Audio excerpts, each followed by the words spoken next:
Paragraph Cyrillic letter 4 or pound. A quarter, U circumflex 0, Y acute, O acute, A acute letter 3778, A matatal, A tilde, A grov Cicadilla Cyrillic letter 4 U degrees, R and retroflex U al. A circumflex O grov A tilde letter 1 FF, A ejective degrees gamma. He approached, took an iron hook and wrapped it around the iron chain with a few punches, as if crafting an oversized accessory, subsequently looping it around Jack's neck. Gradually, as Jack was suspended in mid-air, he regained consciousness. He struggled in mid-air, but that chain was tighter than a toddler's hug. Jack struggled to breathe, while the big guy, thinking he had won, rushed to report to Quinn, oblivious to Jack's face turning red. Muscles bulged. He pulled the chain, but it wouldn't budge. Human potential knows no bounds in a crisis. Jack executed an envy-inducing bicycle kick, planting his foot securely on the beam, and finally managed to free himself from the predicament. Additionally, he discovered a 9-foot-long pitchfork in the warehouse. Who would have guessed they were storing farm tools there? Seeing Jack back in action, the big guy stepped back. Every inch counts. With his 9-foot rake, Jack was seriously defending. Though toned down, the rake was fragile. It barely touched the big guy, leaving Jack just a stick. Jack, wanting to keep his own body hole free, had to stick right up close to the big guy's brawn. As they tangled, they both suddenly slipped and fell into the ocean like clumsy seals. Jack clung to a rock, trying to find his footing. Unfortunately, the big guy caught his hair, pulled him under. The ocean swept them apart before they could fight. Jack reached the surface, thinking he was safe.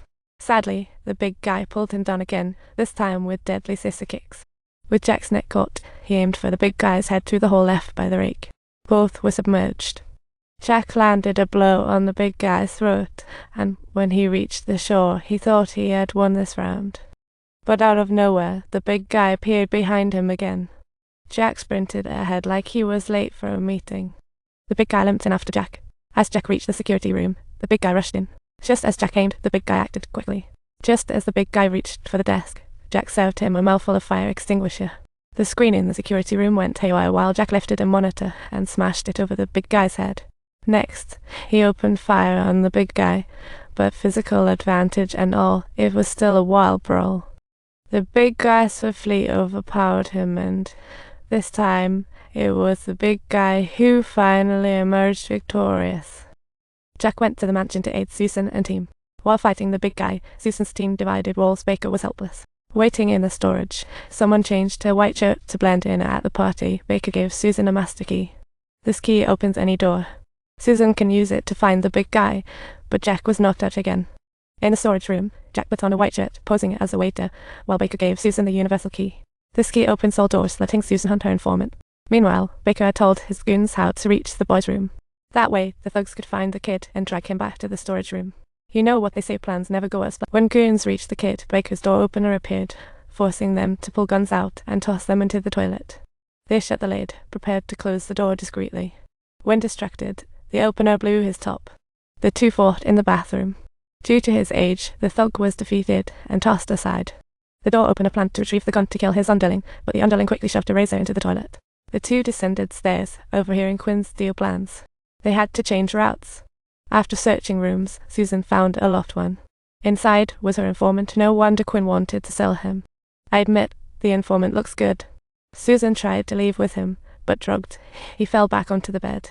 Susan had no choice but to hoist the informant up. However, at that moment she suddenly heard some noises coming from outside, and quickly sought a place to hide. Just when the man was completely unguarded.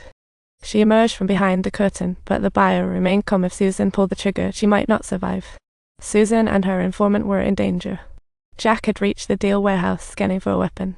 He wasn't particularly fond of rifles, and a shotgun appeared to be more suitable to Jack's preferences. Thus, when the buyer arrived to examine the merchandise, both the burly individual and the buyer received a devastating blow, much to their shock. Meanwhile, Susan quickly led her informant away, while Jack swaggered into the hall with the gun. No one could physically survive a round from a shotgun. Hearing the gunfire, the buyer's thugs sprinted over to Quinn. They asked Quinn what happened, but he shot back, grabbing the cash and fleeing. Suddenly, chaos erupted, with thugs chasing Quinn. Meanwhile, Baker heard the ruckus from the storage room. His son still hadn't been. Baker rushed out of the storage room to find his son, and as it turned out, his words were valid. The thugs ran into trouble on the way and had to stall for time to let the boy go first, they said, but at the corner he bumped into Quinn, who saw it as his lucky charm. So he led the boy into Baker's office, intending to take a gun for self-defense, but unexpectedly Baker showed up out of the blue, and Quinn hastily dropped the gun as if it were burning hot. The boy's expression was a mix of worry and confusion. He recognized it as his birthday present to Baker. Turns out it was just a toy gun. Baker beckoned his son over, clearly unimpressed. But at the very moment when the boy had just reached beside Baker, the glue on the toy gun in his hand gave out its stickiness, and Baker died. Dad, please, I'm telling you, I really didn't trick you. I didn't lie to you. At precisely that moment, the cabinet arrived, ready to take immediate action. What he saw left him stunned, and Jack was oblivious to Baker's fate, fixated on one goal: to take out Quinn across from him. Shielded by someone, Jack fired a shot. The thugs bought Quinn some time to bolt out the door, just as the Russian mob rolled out, looking for their dues.